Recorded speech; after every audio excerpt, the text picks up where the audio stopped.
real foundation plant of the garden are boxwood.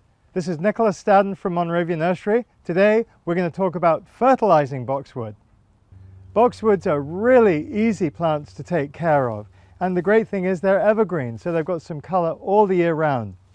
So when it comes to fertilizing boxwoods, plants which are in a container, this is a wonderful pyramid variety. You can see how she's pruned regularly. We use these plants on doorways, entryways, etc. They need to be fertilized every 30-40 days. And so I'm a real fan of this slow release fertilizer. I use the prescribed amount and just gently sprinkle around the plant, making sure it's of an equal amount. And then the other great fertilizer I use is Compost. There's nothing like it, full of lots of natural ingredients, and it also helps hold the moisture in with the plant. Okay, so that's your container.